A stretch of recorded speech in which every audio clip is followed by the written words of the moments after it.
1,500-1,000-এর বেশি মায়ের কোল খালি হয়েছে। বাংলাদেশের মানুষের মাথা বিক্রি করেছে। এইভাবে বাংলাদেশের মানুষকে নিজেদের ক্ষমতা কুক্ষিগত করে রাখার জন্য নির্বিচারে হত্যা করেছে, তাদেরকে শোষণ করেছে, তাদের উপর দিয়ে জুলুম এবং অত্যাচারের স্টিম রোলার পরিচালনা করেছে। বিদেশি শাসকদের 214 বছর, দেশি শাসকদের 54 বছর, মোট হলো 278 বছর।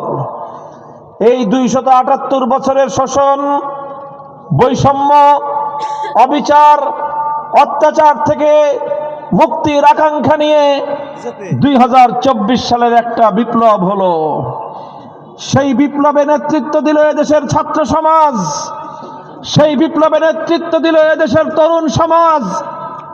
স্কুল, কলেজ, ইউনিভার্সিটি থেকে শুরু করে আলিয়া মাদ্রাসা, কওমি মাদ্রাসা, সব ছাত্ররা সকল রাজনৈতিক, ধর্মীয়, অন্যান্য ভেদাভেদের দেয়াল ভেঙ্গে হাতে হাত রেখেছিল অন্যায়, অবিচার, স্বৈরতন্ত্র এবং ফ্যাসিবাদের বিরুদ্ধে। সহজে মুক্তি আসে নাই। 1,500-1,000-এর বেশি মায়ের কোল খালি হয়েছে।